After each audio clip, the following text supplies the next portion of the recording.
السلام علیکم، welcome to debate at 8. میں ہوں حمیر انور. آج جمعۃ المبارک کا دن ہے، بہت خوبصورت بڑا بابرکت دن ہے. امید کرتے ہیں کہ آج کا دن جو ہے وہ بہت اچھی ہیپننگز ہم سب کی لائف میں لائے، زندگی میں لائے اور بہتر سمت میں جانے کی اللہ پاک ہمیں توفیق عطا فرمائے. شو کا آغاز کریں گے ٹاپ سٹوریز کے ساتھ. اخبارات کیا کہتے ہیں اس پر نظر ڈالیں گے. ساتھ ساتھ ہمارا دوسرا سیگمنٹ ہوگا، بہت اہمیت کا حامل ہے. آج 18 رمضان المبارک ہے اور گزشتہ روز 17 رمضان المبارک کو بہت اہم چند واقعات تھے جن کو ڈسکس کرنا بہت ضروری ہے، تو ان پر روشنی ڈالی جائے گی.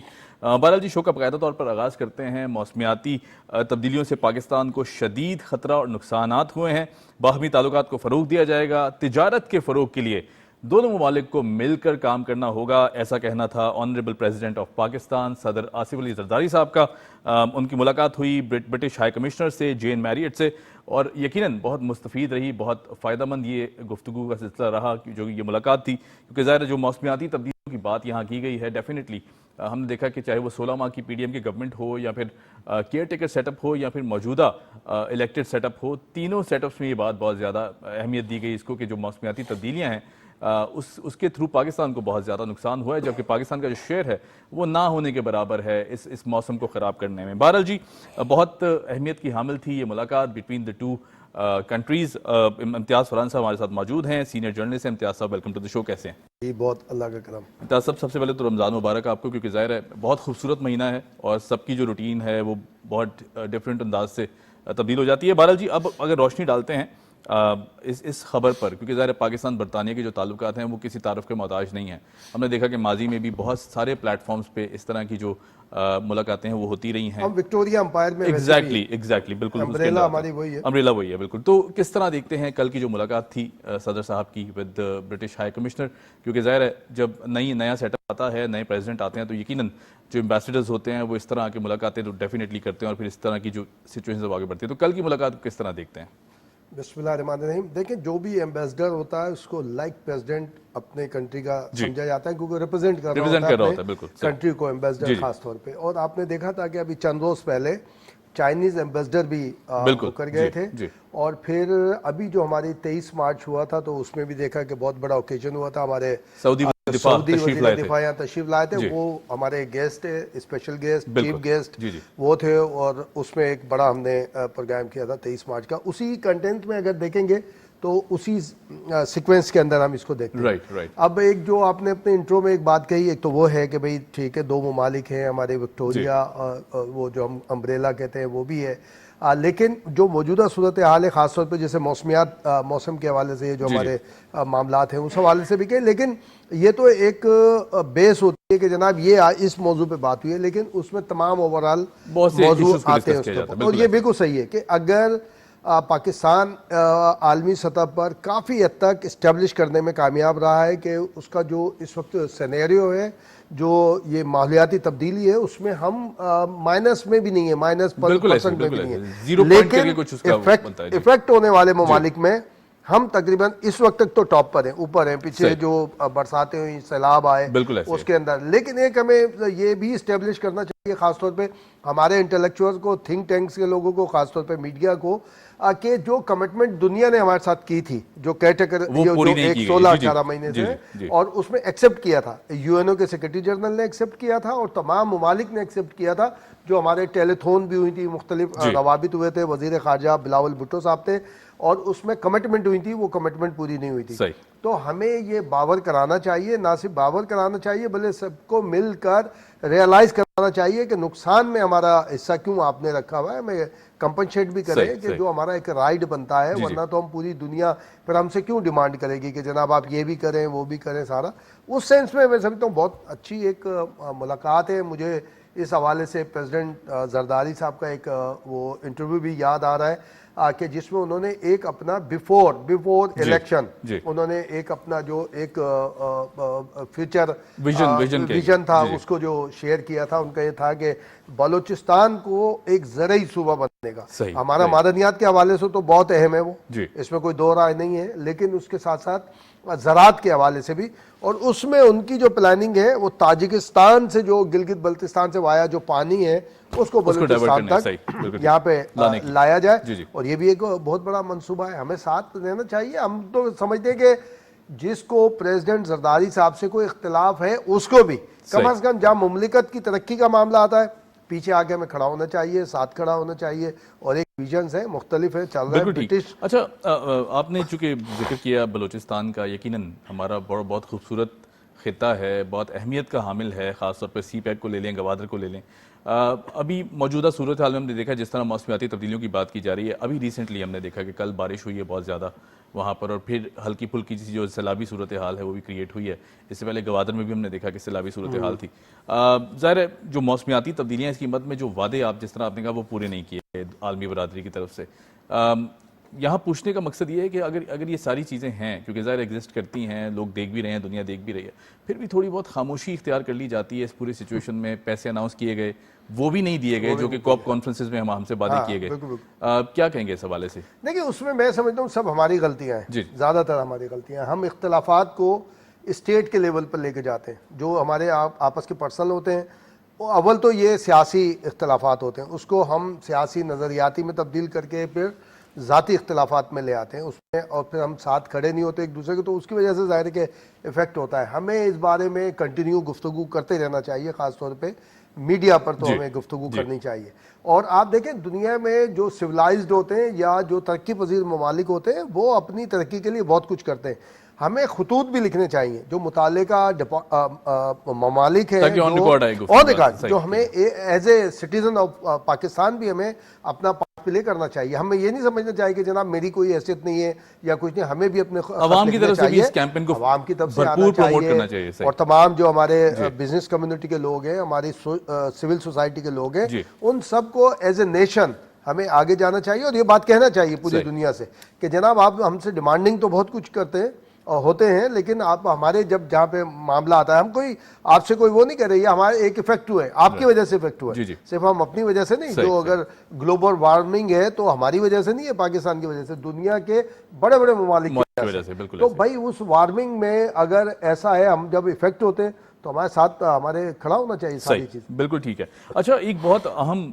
مدعا وہ بھی ڈسکس کیا گیا, دونوں ممالک کے درمیان تجارت کی پر بات چیت بہت ہوئی ہے, کیونکہ ظاہر ہے اگر ٹریڈ کی بات کرتے ہیں تو ہم نے دیکھا گزشتہ ایک حکومت میں بہت زیادہ ڈیمیج بھی ہوا اس سچویشن میں, جہاں بہت سے جھوٹے وعدے کیے گئے عوام سے, اس کے بعد جو نیریٹو بلڈ کیا گیا وہ بھی اس میں بہت زیادہ ہمیں لوپ ہولز دکھائی دیتے ہیں.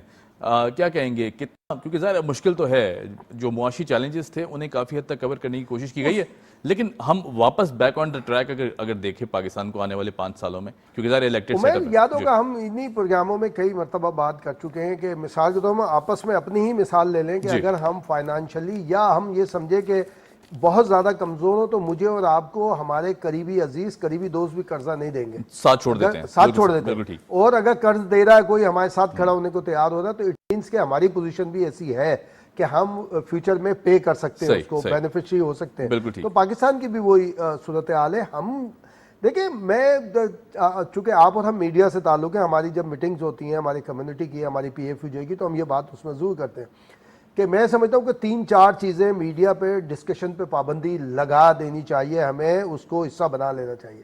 ایک تو جو اشیاء خورد و نوش اور جو ہمارے عام استعمال کی اشیاء ہیں ان کے ریٹ ڈسکس نہیں ہونے چاہیے, اس کی وجہ سے افیکٹ ہوتا ہے پورا. میں سمجھتا ہوں مہنگائی کے ذمہ دار میں اور آپ ہیں, ہم اس کے اوپر روزانہ کی بنیاد پہ ایسے پیکج بناتے ہیں, ایسی ہم قیمتیں سامنے لے آتے ہیں کہ جو بزنس مین کے پاس ہوتی بھی نہیں ہے وہ پھر وہ لگا دیتے ہیں, جو نہیں بھی ہونا چاہیے.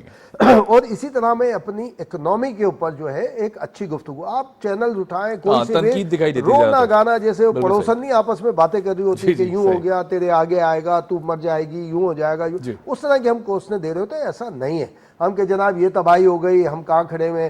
میں تو یہ سمجھتا ہوں کہ میں تو جو آئی ایم ایف کے معاملات چل رہے تھے وہاں ہمارے جو سول سوسائٹی کے کچھ لوگ ہیں کراچی میں, ایک میٹنگ ہوئی تھی, ان سے میں نے کہا جی ہمیں آئی ایم ایف کے خلاف مظاہرے کرنا چاہیے, شروع کر دینا چاہیے ہمیں پورے پاکستان میں کہ وہ ہمیں پریشرائز کیوں کر رہا ہے, ہماری حکومتوں کو پریشرائز کیوں کرتے ہیں. حکومت کو پریشرائز کرنے کا مطلب ہے آپ اسٹیٹ کو پریشرائز کر رہے ہیں اور اپنی شرائط منوانے کے لیے باتیں کر رہے ہیں. تو ہمیں آگے آنا چاہیے, اور وہاں سے ایک اسٹیٹمنٹ آتی ہے یہ سوشل میڈیا پہ ڈسکس ہونے لگتا ہے کہ جناب آئی ایم ایف تو نہیں چاہتا کہ ایک عام آدمی کے اوپر ٹیکس لگے, حکمران یہ چاہتے ہیں کہ وہ اپنی عیاشیاں جاری رکھیں. سوشل میڈیا پر سوشل میڈیا پہ اس طرح کی بات ہونا شروع ہو جاتی ہے جس کی وجہ سے جو بھی ڈائلاگ آپ کا پروسیس ہوتا ہے وہ افیکٹ ہوتا ہے. میں نے ادھر ہی اسی پروگراموں میں مجھے شہید محترمہ بینظیر بھٹو کا ایک دور ہے, آئی تھنک کہ 90 والا تھا ایرا یا 93 والا ایرا تھا, اس میں ایک ایسے ہی IMF سے ڈیل ہونی تھی, تو اس میں ساری صورتحال اگینسٹ جا رہی تھی.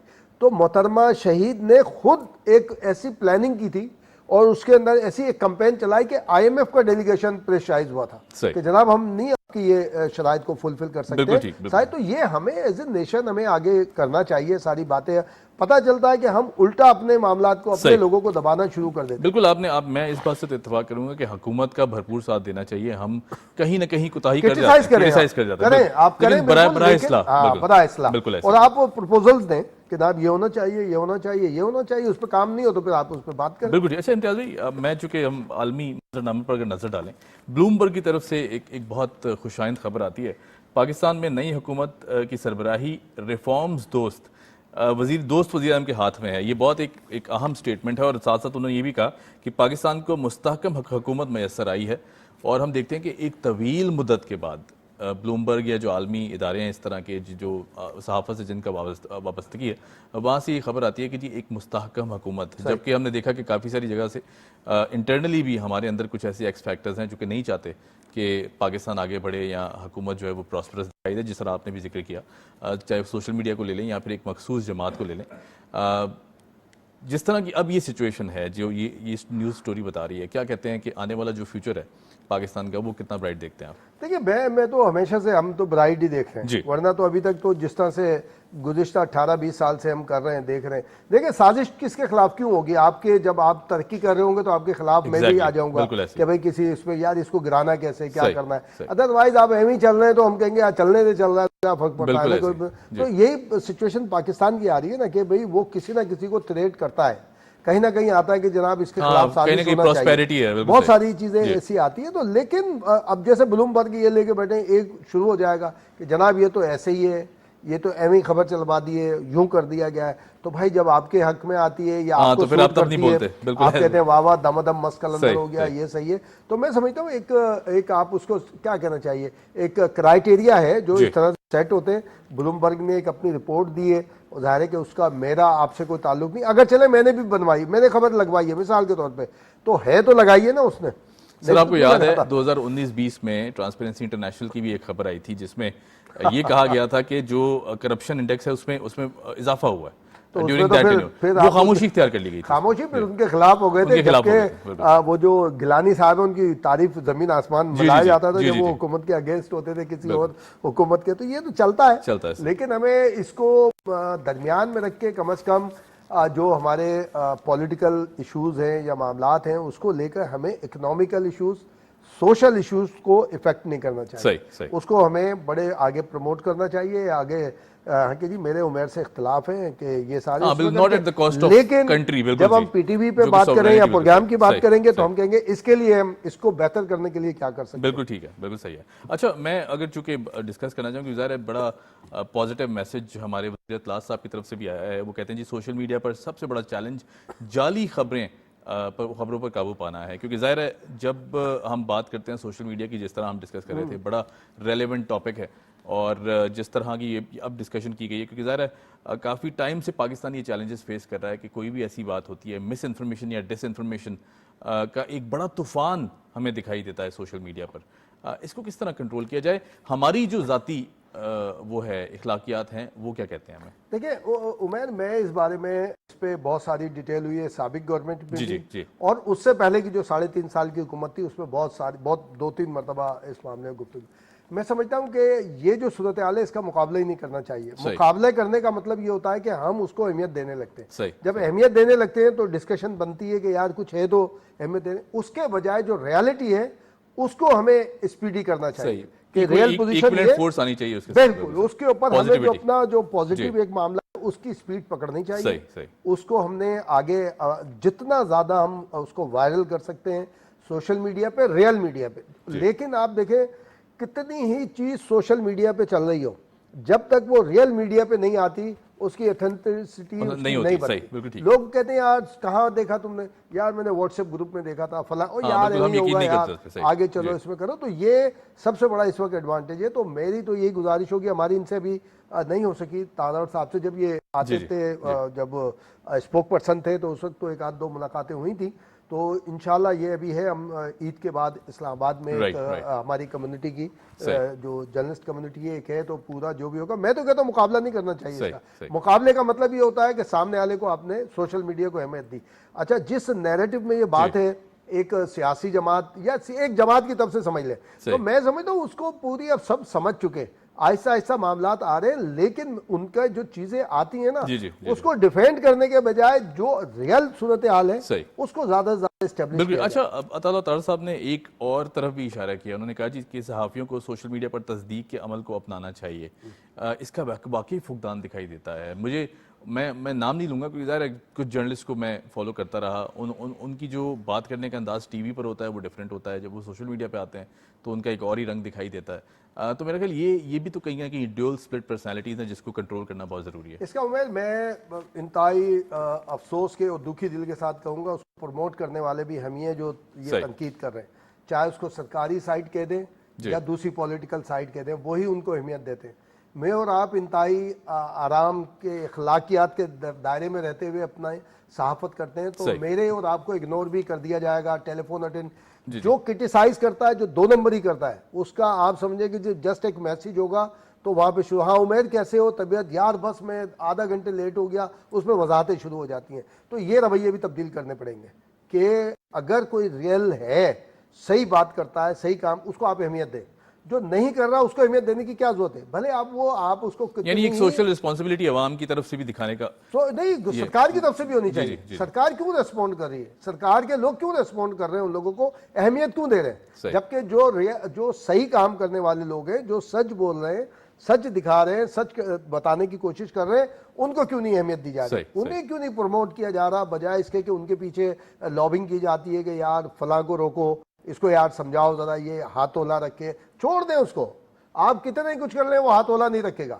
آپ اس ہاتھ ہولے کو کرنے کے لیے کیا کرنا ہے, جو صحیح معنوں میں جرنلزم کر رہے ہیں, بہت اچھی جرنلزم کر رہے ہیں, ریئل اس میں بتا رہے ہیں, ان کو آپ کو پروموٹ کرنا پڑے گا. ورنہ تو اس وقت بڑے بڑے نام ایکسپوز ہو گئے. آپ بالکل صحیح کہہ رہے ہیں, بڑے بڑے نام ایکسپوز ہو گئے, خاص طور پہ الیکشن میں کئی ایک نام ایکسپوز ہوئے, اور کئی ایک نام اس وقت جو دور چل رہی ہے نا عمیر, وہ یہ چل رہی ہے کہ یار آپ کے ریٹنگ کیسے آئے گی. ریٹنگ ہم ریل میڈیا میں کہتے تھے, لیکن اب وہ سوشل میڈیا میں آ گئی. کتنے ویور آئیں گے, کتنے ہٹ ہوں گے, انہوں نے بولا یہ بولی جاؤ, یہ بولی جاؤ, آپ کی وہ بڑھے گی, کیونکہ روبوٹس کام کر رہے ہیں. سوشل میڈیا میرے آپ کے قابو میں نہیں ہے. میرے آپ سے مراد, میں اپنی بات نہیں کر رہا یا آپ کی بات نہیں کر رہا, میرے پاکستان کے قابو میں نہیں ہے. اس وقت ہمارا جو نیبر ہے ہندوستان, سارا آپریٹ وہ کرتا ہے.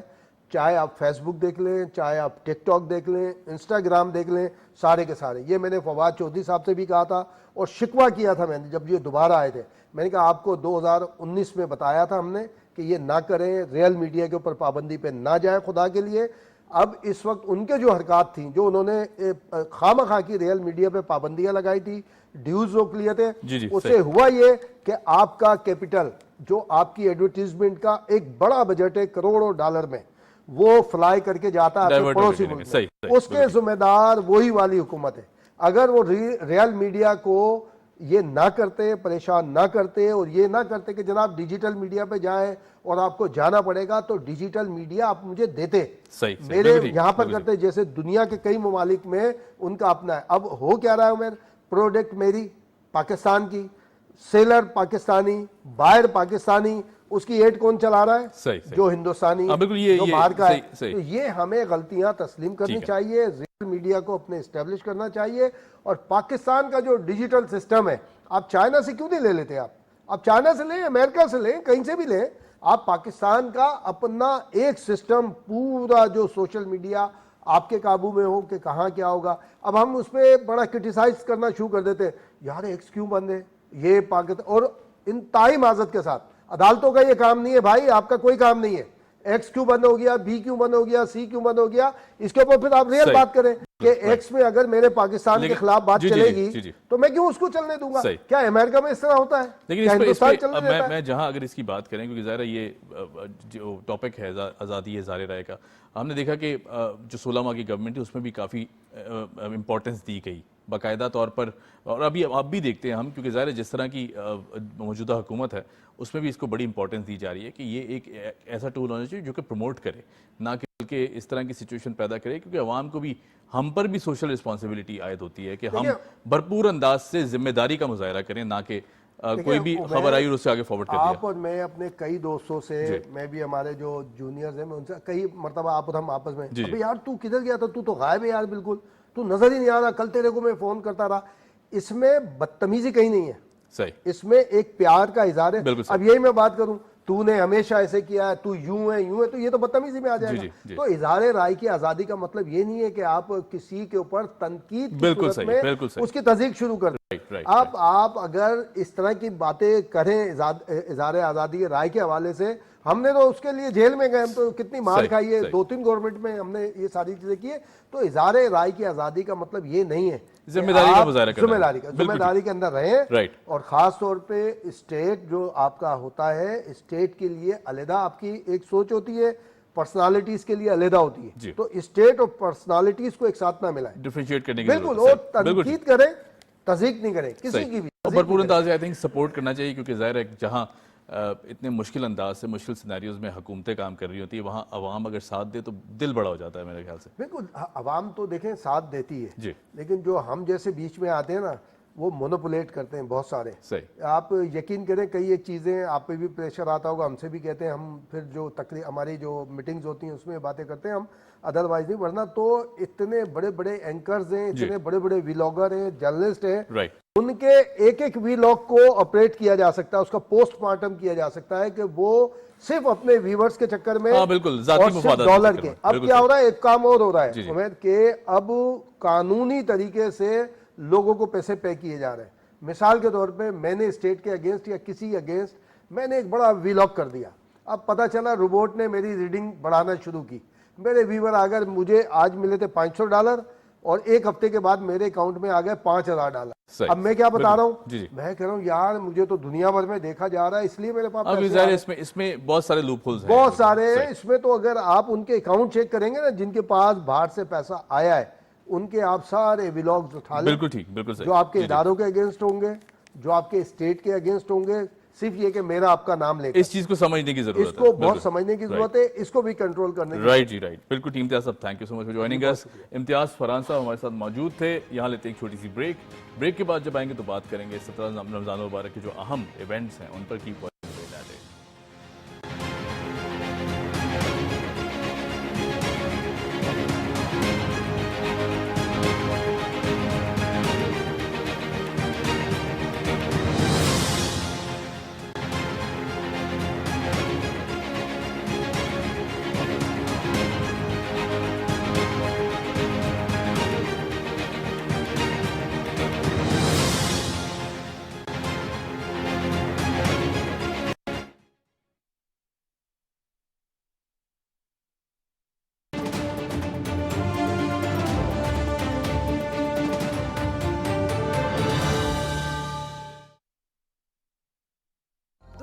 انداز بدل گئے، اہم ایشوز کے اوپر ہم لوگ بات ہی نہیں کرتے، کہ دیکھنی ہے کہ اس کے پیچھے ذمہ داری کون ہے۔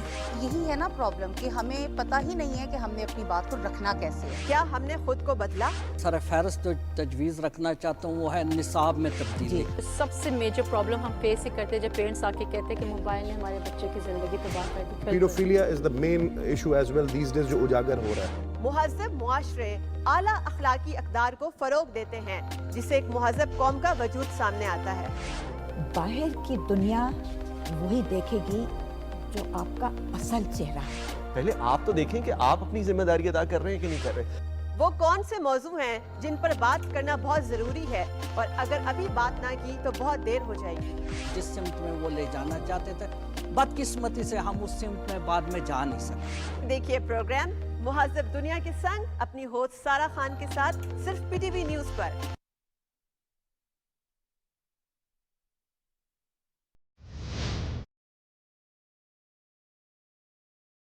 بھوک افلاس اور سماجی ناانصافی.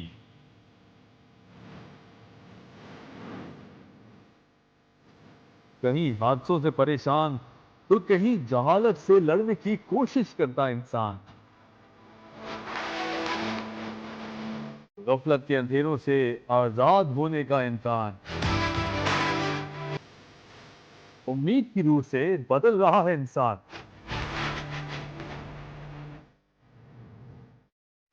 کون کہتا ہے اظہار رائے کی آزادی نہیں؟ کمال کی قید سے آزاد ہوتے جواب دیکھیے ڈیبیٹ ایٹ 8 میں.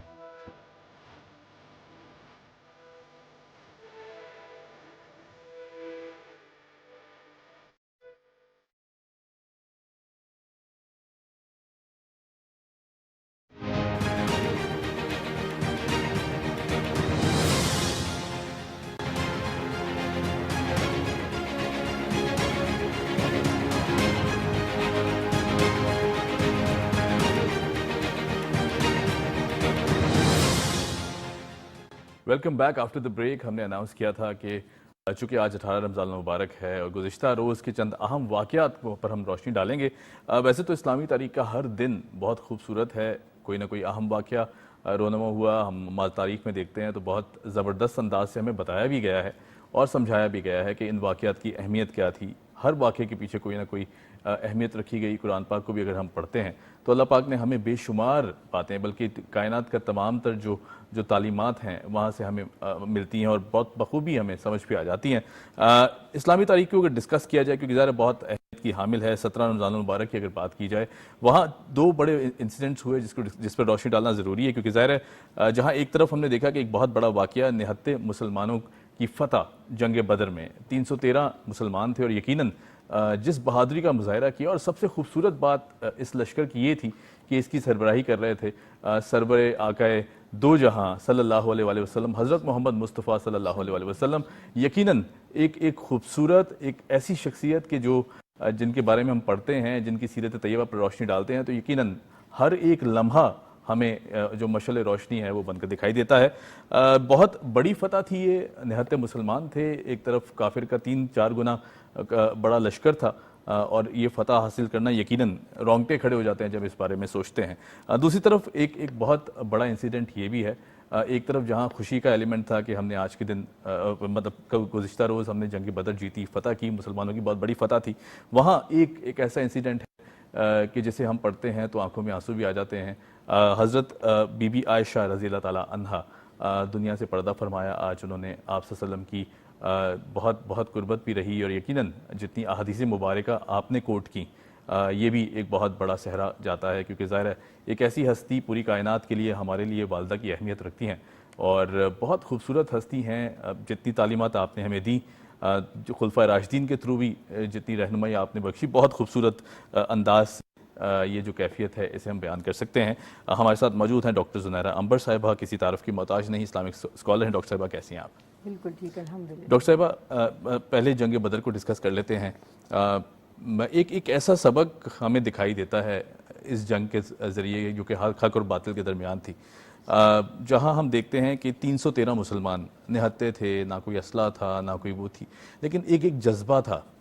اسلام کی طاقت تھی اور ایک ایسے خوبصورت سربراہ کی سربراہی میں یہ جنگ لڑی گئی. کیا کہیں گے اس حوالے سے؟ بسم اللہ الرحمن الرحیم.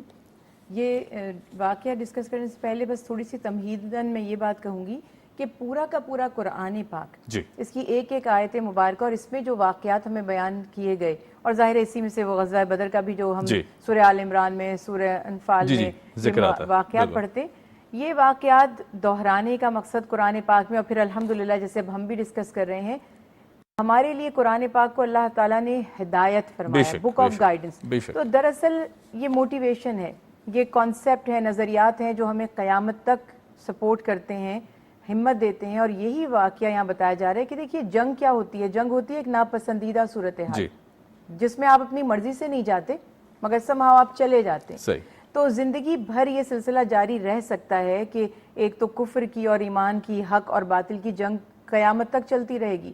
تو یہ ایک ڈیمونسٹریشن تھا بیسیکلی اور خاص طور پہ مسلمانوں کے لیے اس کی اہمیت اس لیے بہت زیادہ تھی کہ رسول اللہ صلی اللہ علیہ وسلم کی جو ظاہری حیات مبارکہ تھی اس میں یہ پہلا معرکہ تھا، یہ پہلا غزوہ تھا، یہ پہلی بیٹل تھی، پہلی جنگ تھی جو مسلمانوں کو پیش آئی، اور جو رسول اللہ صلی اللہ علیہ وسلم نے جس کو ایک قائد کی حیثیت سے، ایک سربراہ کی حیثیت سے، ایک سپہ سالار کی حیثیت سے بھی آپ صلی اللہ علیہ وسلم نے اس میں حصہ لیا. تو اللہ تعالیٰ نے یہ واضح فرما دیا کہ وہ مسلمان جو صرف تعداد میں 313 ہیں اور جن کے پاس جنگ جیتنے کے لیے جو ویپنز ہیں، آپ کو کھانے پینے کا سامان ہے، ظاہر ہے کہ بیک اپ ہونا چاہیے، سواریاں ہونی چاہیے، اس زمانے میں کچھ بھی، حتیٰ کہ وہ جگہ بھی جو جنگ کے لیے مسلمانوں کے حصے میں آئی، ٹوٹلی بظاہر ان کے لیے وہ ایک کہتے ہیں نا کہ یہ ویک پوائنٹس تھے سب، ہر چیز بظاہر بالکل مسلمانوں کے خلاف تھی. اور وہ جو 1000 کا تقریباً لشکر تھا ابو جہل کا، ہر طرح سے اکوپڈ تھے، بالکل صحیح، اور اتنے ریلیکس تھے کہ ساتھ گانے بجانے والیوں کو لگتے کہ جنگ کرے گا کون ہم سے، ہم تو بغیر لڑے ہی جیت جائیں گے.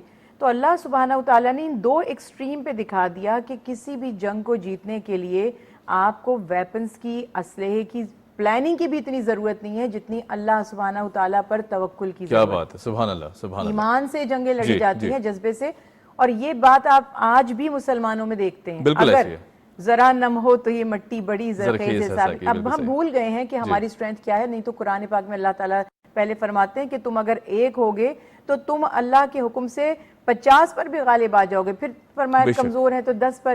تو یہ جنگ دراصل ایک تو اس نے حق اور باطل کو ڈفرینشیٹ کر دیا، دوسری طرف یہ بتا دیا کہ مسلمانوں کو ہر حال میں اللہ پر توکل کرنا چاہیے. ایمان جنگوں کو جیتانے کا سبب بنتا ہے، اسلحہ یا ویپنز نہیں بنتے.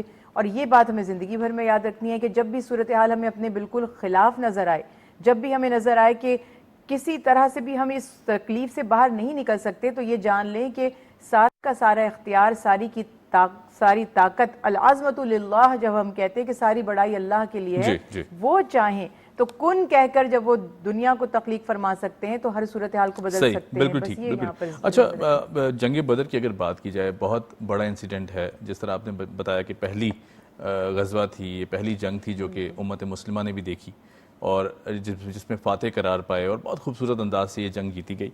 ہم وہاں دیکھتے ہیں کہ جس طرح نہتے مسلمان تھے، جذبہ ایمانی تھا، اللہ پر توکل تھا، اپنے سربراہ پر بہت زیادہ ان کو وہ تھا، کیونکہ ظاہر ہے جو آپ صلی اللہ علیہ وسلم نے فرمایا وہ پورے کیے گئے احکامات، اور اسی وجہ سے شاید یہ جنگ بھی جیتی گئی. کیونکہ ظاہر ہے جو احکامات آپ نے کہے تھے ان پر پورا اترنا، اور یہ بھی ایک مشکل کام ہے. آج کے دور میں بھی ہم دیکھتے ہیں کہ ہم پوری کوشش کرنے کے باوجود ان احکامات کو بھرپور انداز سے اپنا نہیں پاتے، کہیں نہ کہیں کوتاہی رہ جاتی ہے، گناہ گار لوگ ہیں ہم.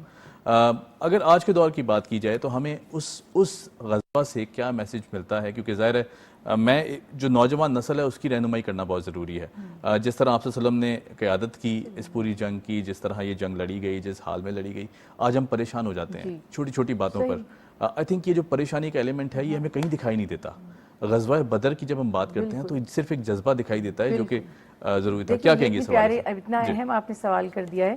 یہ مسئلہ یہ ہے کہ دیکھیے، ایک تو اس میں جو میں ٹو دی پوائنٹ بات کرنے کی کوشش کرتی ہوں کہ سب سے بڑی بات اللہ کی ذات پر توکل، دوسری بات دعا کی اہمیت، جو وہ دعا اللہ سے مانگنا مومن کا ہتھیار ہے. کیا بات ہے، اس کے اوپر اگر یقین ہو جائے گا تو دعا کو، میں یہ اپنا تجربہ کہہ لیجئے یا میری اسٹڈی، جس دعا کو آپ یقین سے مانگیں گے تو دعا میں جتنا زیادہ یقین ہوگا اس کی قبولیت کے چانسز اتنے زیادہ بڑھ جاتے ہیں. بے شک. ایک بات یہ.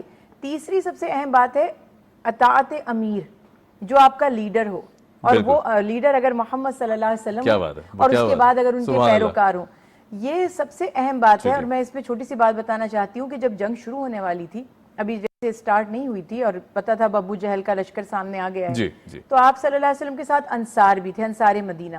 نبی کریم صلی اللہ علیہ وسلم نے ان سے خطاب فرمایا، اور آپ نے فرمایا کہ ہم انصار کے احسانات کا احساس کرتے ہیں، کیونکہ آلریڈی انہوں نے ہجرت کرنے والوں کو اکوموڈیٹ کیا.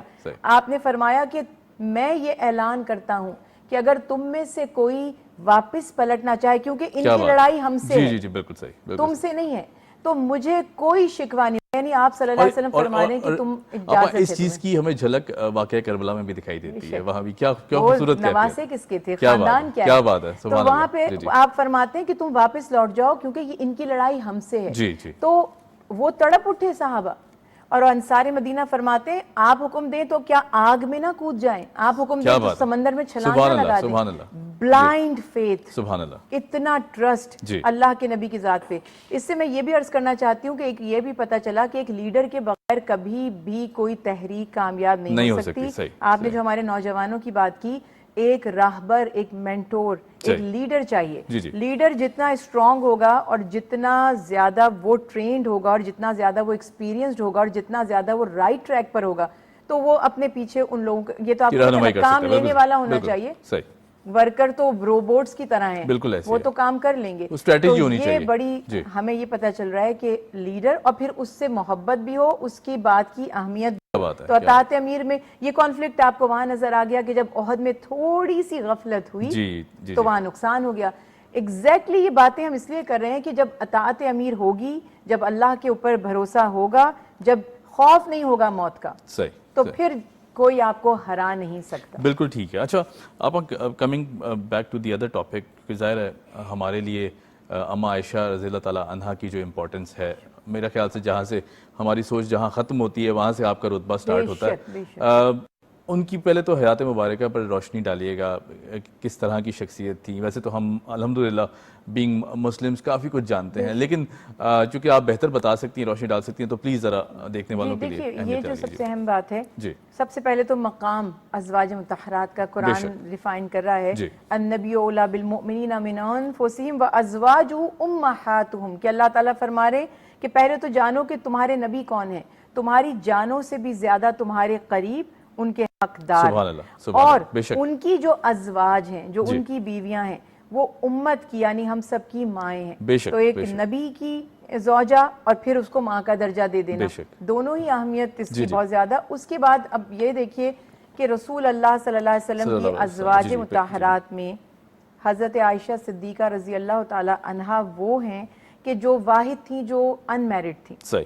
اور یہ بہت زیادہ سمجھنے کی بات ہے کہ اس شادی میں بہت بڑی, ویسے تو ہر نکاح میں حکمت تھی, لیکن اس میں جو سب سے بڑی حکمت تھی, اگر کوئی اس کو جاننا چاہتا ہے تو یاد رکھیے کہ وہ دین کو اسٹیبلش کرنا اور دین کو پروموٹ کرنا, علم کا نفاذ, یعنی ایک ایسا انسٹیٹیوشن تھی آپ کی ذات کہ جس کی وجہ سے, اب آپ یہ دیکھیے حضرت ابو موسیٰ اشعری رضی اللہ تعالیٰ عنہ بیان کرتے ہیں کہ ہم نے عائشہ رضی اللہ تعالی عنہا سے بڑھ کر کسی کو اس دین میں مفتیہ یا عالمہ نہیں پایا. کوئی مسئلہ ایسا نہیں ہے کہ جو ہم رسول اللہ صلی اللہ علیہ وسلم سے جو واقعات ہوئے ہوں ان سے پوچھیں اور وہ اس کی وضاحت نہ فرما دیں. خلفائے راشدین کی بھی ہمیں سیرت طیبہ سے بہت سی مثالیں ملتی ہیں جہاں رجوع کیا گیا بہت بار. دیکھیے یہ بالکل صحیح ہے کہ وہ اتنی بڑی ان کی, اور میں نے پھر عرض کی کہ اس نکاح کی سب سے مین حکمت یہ تھی, آپ کا حافظہ, آپ کی جو یادداشت تھی, اور جو آپ کی علمیت تھی, ہر ایک انٹلیکچوئل جو پرسنالٹی تھی, جو کہ آپ نے رسول اللہ صلی اللہ علیہ وسلم سے حاصل کی بہت ساری تعلیمات, تو اس کی وجہ سے بڑے بڑے اصحاب رسول صلی اللہ علیہ وسلم یعنی جن سے ہم سیکھتے ہیں, آپ حضرت عائشہ صدیقہ رضی اللہ تعالی عنہا سے باقاعدہ نبی کریم صلی اللہ علیہ وسلم کی احادیث کو, تعلیمات کو سیکھا کرتے تھے. اور یہ وہ مقام ہے اور یہ آپ کی وہ زوجہ ہیں. میں بہت زیادہ ان فضائل کی بات نہیں کر رہی, الحمدللہ سب مسلمان ان کو جانتے ہیں. میرا جو امفسائز ہے اور جو میں سمجھتی ہوں اس بات کو سمجھا جائے کہ ان کی شخصیت, ایک تو آپ کا وقت رسول اللہ صلی اللہ علیہ وسلم کے ساتھ بہت زیادہ گزرا, حتیٰ کہ نبی کریم صلی اللہ علیہ وسلم نے جب دنیا سے پردہ فرمایا تو اما عائشہ کے حجرے میں اور آپ کے گود میں رسول اللہ صلی اللہ علیہ وسلم کا سر مبارک تھا. تو حضرت عائشہ حکمت بھی جانتی تھی, یعنی جس کو کہتے ہیں طب یا میڈیسن, اور فقہ کو بھی جانتی تھی, قرآن پاک کو بھی جانتی تھی, ہر علم میں ماہر تھی کیونکہ یادداشت اچھی تھی اور دلچسپی بہت زیادہ تھی. پھر رسول اللہ صلی اللہ علیہ وسلم جو حجرہ بالکل ساتھ تھا مسجد نبوی کے, تو آپ کا مزاج ایسا تھا کہ جب آپ صلی اللہ علیہ وسلم کے ساتھ مختلف لوگ گفتگو فرمایا کرتے تھے دینی معاملات میں, تو آپ بہت توجہ سے اس کو سن رہی ہوتی تھی, اور جب رسول اللہ صلی اللہ علیہ وسلم تشریف لاتے تھے تو آپ ان سے وضاحت فرماتے تھے اور مزید ڈیٹیلز. تو یہ سمجھیے کہ تقریباً بعض مفسرین کرام نے, جو ہمارے ائمہ ہیں اور جو ہمارے تابعین ہیں, صحابہ کرام سے وہ راوی بیان کرتے ہیں کہ ہاف دین, اگر یوں کر لیا جائے کہ جو ہمارا علم ہے, آدھی شریعت, آدھے بائی لاز, آدھا اسلامک جورسپروڈنس جو ہے وہ حضرت عائشہ صدیقہ رضی اللہ تعالی عنہا سے ہم نے سیکھا اور جانا. بہت بڑی بات ہے. اس بات کو سمجھے، ان کی شخصیت کی پاکیزگی کو اور ان کی اہمیت کو سمجھے، اور سب سے زیادہ جیسے میں نے عرض کی کہ علمی شخصیت ان کی تھی، تقویٰ اور زہد تو تھا ہی. رسول اللہ صلی اللہ علیہ وسلم فرماتے ہیں میری سب سے پیاری زوجہ ہیں، یہ بھی مجھے بڑی پیاری ہیں، اور ان کے والد صدیق اکبر سبحان اللہ سبحان اللہ، ایک بہت بڑا نام. بے شک بے شک. میں یہی اسی کا ذکر کرنے والا تھا کہ بائی برتھ اگر ہم بات کریں، ایک ایسی ہستی کے زیر سایہ پیدا ہونا، پھر ان کی تربیت حاصل کرنا. ابو بکر صدیق رضی اللہ تعالیٰ عنہ کسی تعارف کے محتاج نہیں ہیں، ان کا جتنا ذکر کیا جائے، ان کا دور خلافت کا ذکر کیا جائے، پھر جو ساتھ آپ نے آپ صلی اللہ علیہ وسلم کا دیا، یقیناً بے شک یار غار کا رتبہ ہے، بہت بڑا رتبہ ہے. پھر ایک ایسے خاندان سے نکل کر ایک ایسے خاندان میں آپ کا نکاح ہو جانا کہ جو تو مالک ہیں دونوں کائنات کے، تو یہ جو کیفیت ہے یہ بذات خود رتبہ بیان نہیں کر دیتی حضرت اما عائشہ؟ بالکل کر دیتی ہے. اب یہ دیکھیے نا کہ رسول اللہ صلی اللہ علیہ وسلم فرما رہے ہیں کہ سب سے زیادہ پوچھتی ہیں آپ کو کون محبوب ہے، آپ نے فرمایا کہ عائشہ، اور فرمایا لوگوں نے پوچھا کہ اور مردوں میں، فرمایا ان کے والد. تو یہ بھی رسول صلی اللہ علیہ وسلم کی شخصیت. اور آپ ایسی تھی کہ آپ نے جب ہوش سنبھالا تو آپ کے والد چونکہ رسول اللہ صلی اللہ علیہ وسلم پر ایمان لانے والوں میں سب سے پہلے تھے. اور میں ایک چھوٹی سی بات ایڈ کرتی چلوں کہ آپ نے فرمایا کہ مردوں میں، ویسے تو جوانوں میں، بچوں میں مولا علی کرم اللہ وجہہ سب سے پہلے ایمان لانے والے، لیکن جو ایڈلٹ ہیں مردوں میں حضرت ابو بکر صدیق رضی اللہ تعالیٰ عنہ. اور آپ نے فرمایا اب زمین پر جب بھی کوئی لا الہ الا اللہ محمد رسول اللہ کہے گا، ابو بکر کے نامہ اعمال میں اس کا اجر لکھا جائے گا. تو یہ تو وہ ذات ہے کہ کلمہ پڑھا جائے گا رسول اللہ صلی اللہ علیہ وسلم کا، اور ہر دفعہ پڑھنے والے کو اجر ملے گا. حضرت ابو بکر صدیق کو بھی اس کا اجر ثواب. تو اس حساب سے جب آپ نے حضرت عائشہ صدیقہ رضی اللہ عنہا نے ہوش سنبھالا ہے تو صدیق کے گھر میں تھی آپ، جن کے قرآن نے جن کو صدیق کہا، تو آپ ایمان پر ہی تھی. یعنی ایک ہوتا ہے نا کہ بہت سے لوگ تھے رسول اللہ صلی اللہ علیہ وسلم کی دعوت پر ایمان لائے، آہستہ آہستہ گریجولی وہ سابقون الاولون میں شامل ہو گئے، سب سے پہلے ایمان لانے والے. لیکن حضرت عائشہ ماں عائشہ صدیقہ رضی اللہ عنہا کی ذات وہ ہے کہ آپ جب پیدا ہوئی ہیں تو سمجھیے کہ وہ دین اسلام کے گھرانے میں پیدا ہوئی، اور باقی وقت ان کا صدیق اکبر کے بعد جو گزرا وہ رسول اللہ صلی اللہ علیہ وسلم کے ساتھ. اور میں ان کی شان میں ایک بات بتاتی ہوں کہ ظاہر ہے کہ صدیق اکبر جو اور اصحاب رسول اللہ صلی اللہ علیہ وسلم تو نبی کریم صلی اللہ علیہ وسلم کا جو ان کا ایک ادب اور لحاظ تھا، اور آپ صلی اللہ علیہ وسلم کی حضرت عائشہ زوجہ ہیں. تو ایک دفعہ ابو بکر صدیق رضی اللہ عنہ گھر میں داخل ہوئے تو دیکھا کہ بی بی عائشہ صدیقہ رضی اللہ عنہ نبی کریم صلی اللہ علیہ وسلم سے کسی بات پر باقاعدہ جیسے ایک انسان بات کرتا ہے اور وہ برابر سے بات کر رہی ہیں. حضرت ابو بکر صدیق رضی اللہ عنہ چونک گئے، فرمایا آپ رسول اللہ صلی اللہ علیہ وسلم سے اس طرح بے تکلفی سے بات کر رہی ہیں. تو آپ اپنے والد کی بات سن کر ڈر گئیں، خاموش ہو گئیں. نبی کریم صلی اللہ علیہ وسلم نے فرمایا اے ابو بکر میں اللہ کا رسول ہوں لیکن عائشہ کا شوہر ہوں. سبحان اللہ، کیا بات ہے، کیا بات. یعنی کہ یہاں میرے پیارے رسول صلی اللہ علیہ وسلم فرما رہے ہیں کہ وہ میری وائف ہے، میری زوجہ ہے. یہ نہیں ہے کہ میں رسول ہوں تو اب وہ ایسی تکلف سے بات کریں کہ بس ڈرتی رہیں. تو یہ مقام مرتبہ، اور سب سے بڑی جیسے میں نے عرض کی کہ 2500 کے قریب ایسی احادیث ہیں جو حضرت عائشہ صدیقہ رضی اللہ عنہا سے مروی ہیں. بلکہ ایسا ہوتا تھا کہ بڑے بڑے اصحاب رضوان اللہ علیہم اجمعین کوئی ایسی بات بیان کرتے تھے تو حضرت عائشہ صدیقہ رضی اللہ عنہا اس کی تصدیق کرتی تھی. سید سلمان ندوی کی جو سیرت النبی کی کتاب ہے اس میں انہوں نے باقاعدہ ایسی حدیث کو کوٹ کیا ہے کہ جس میں جو عام مشہور ہو گئی تھی اصحاب رسول اللہ صلی اللہ علیہ وسلم کے درمیان، تو انہوں نے حضرت عائشہ صدیقہ رضی اللہ عنہا نے ان کو بلوایا کہ اللہ تم پر رحم کرے. اللہ کے حبیب نے ایسا نہیں بلکہ ایسے فرمایا تھا. تو آپ نے کبھی دین کی تعلیم بیان کرنے میں کسی قسم کی ہچکچاہٹ محسوس نہیں؟ بالکل ٹھیک ہے کہ ایک بہت بڑی روشنی ہمارے سامنے ہے. ہم جتنا آپ کی سیرت طیبہ پر روشنی ڈالیں آئی تھنک ہم وہ حق ادا نہیں کر سکتے کہ جو ہستی وہ اس وقت، کیونکہ ظاہر ہے یہ ایسی کیفیات ہیں، ایسی ڈسکشنز ہیں کہ رونگٹے کھڑے ہو جاتے ہیں ڈسکس کر کے یقیناً.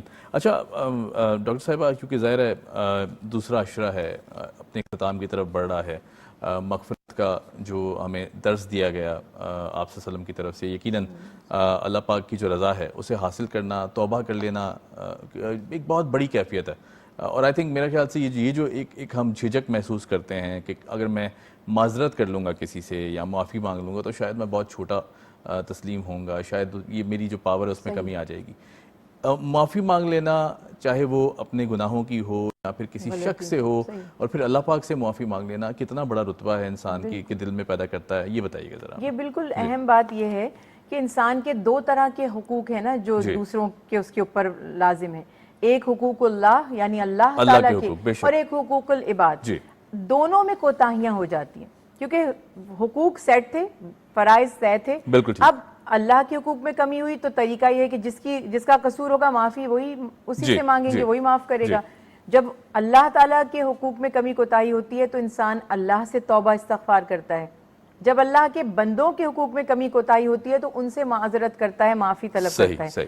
دونوں سے معافی مانگنا, اللہ سے بھی اور مخلوق سے بھی, اس سے شان گھٹتی نہیں ہے بہت بڑھ جاتی ہے. بے شک جیسے سجدے میں جب ہم جاتے ہیں تو ہمیں لگتا ہے کہ ہم نے اپنی سب سے اعلیٰ چیز کو سب سے زمین پہ نیچے رکھ دیا اور یہ زمین پہ رکھنا ہی عروج کا باعث بن جاتا ہے. تو سم ٹائمز چیزیں نظر کسی اور اینگل سے آ رہی ہوتی ہیں اور وہ اپ سائڈ ڈاؤن وہ چیزیں. تو اب اللہ سبحانہ وتعالیٰ یہ فرما رہے ہیں کہ چونکہ میں رحمان ہوں, رحیم ہوں, بے شک توبہ بھی میں ہی قبول کرتا ہوں.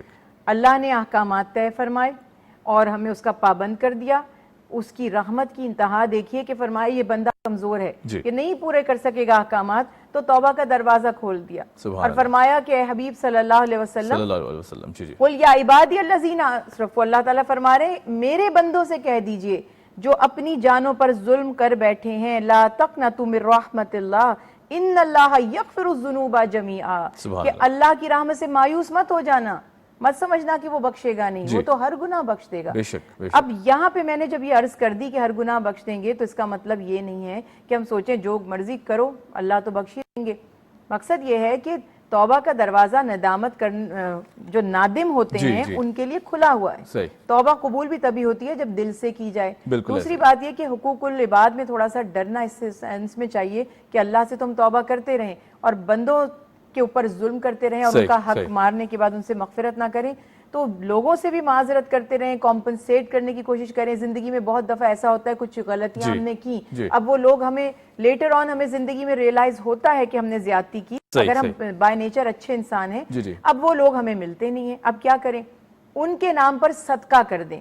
تو اس حساب سے بھی, اور صدقہ صرف پیسوں سے یا کالی بکری یا کالی مرغی سے نہیں ہوتا, ہر نیکی صدقہ ہے. کچھ بھی نیکی کر کے ان کے لیے دعا کریں اور اللہ سے یا حیو یا قیوم برحمتی کا استغیث کی جو تسبیح پڑھتے ہیں, رب اغفر ورحم وانت خیر الراحمین پڑھتے رہیں, استغفار کی تسبیح کرتے رہیں, اور جو بھی ممکن ہے کوشش کریں 2 رکعت نماز صلاۃ التوبہ کی نیت سے پڑھ لیں, صلاۃ التسبیح ادا کر لیں. ساری کی ساری عبادات مغفرت کا ذریعہ ہیں. انشاءاللہ امید یہی ہوگی کہ اللہ تعالیٰ ضرور معاف فرمائے. اچھا آپا کوئکلی لاسٹ منٹ ہے, چونکہ ظاہر ہے یہ جو عشرہ ہے بہت خوبصورت, ویسے تو رمضان المبارک کا پورا مہینہ اور پھر جو پورا سال ہے اسلامی تاریخ کا, ایک ہر دن اہمیت رکھتا ہے. اس عشرے میں چونکہ ظاہر ہے مغفرت کا عشرہ ہے, ہمیں معافی مانگنے میں جو شرم ہم دیگر دنوں میں محسوس کرتے ہیں, آئی تھنک آپ کو نہیں لگتا کہ یہ 10 دن ہمیں اللہ پاک نے عطا فرما دیے ہیں, بلا جھجک مانگ لینا چاہیے. اسی لیے تو عطا کی کہ جیسے وہی ایک میں گھسی پٹی مثال دیتی ہوں اپنی, کہ سیلز لگتی ہیں تو جو جینوئن سیلز ہوتی ہیں نا, وہ آپ کو پتہ ہے جو اچھے برانڈز ہیں وہ واقعی ان کی سیل ہوتی ہے, وہ ناکارہ سامان سیل میں نہیں آتا. تو وہ ان کا یہ کانسیپٹ ہوتا ہے کہ ہم پورے سال اپنے کسٹمر سے کماتے ہیں, اب تھوڑا سا کسٹمر کو بھی کچھ انٹرٹین کریں. میرے رب کی شان دیکھیں کہ وہ یہ فرما رہے ہیں کہ ٹھیک ہے تم دنیا میں مگن ہو, مگر ایک مہینے میں وہ بھی 10 دن, اور 10 دن میں بھی ایک رات. کیا بات ہے, سبحان اللہ. آپ اگر اس میں محنت کر لیں تو اللہ تعالیٰ بخش دیں گے, اور یہ تو پورا عشرہ اور پورا مہینہ افضل ہے. تو رب اغفر ورحم وانت خیر الراحمین, اور استغفار کا خاص طور پہ اگر ہم عشرے کی بات کرتے ہیں تو استغفر اللہ ربی من کل ذنب واتوب الیہ, جیسے میں نے عرض کی استغفر اللہ رب اغفر رب اغفر رب اغفر لی, یوں بھی کہتے رہیں تو انشاءاللہ توبہ ضرور قبول ہوگی. بہت شکریہ ڈاکٹر صاحب, آپ تشریف لائیں, thank you so much for joining us.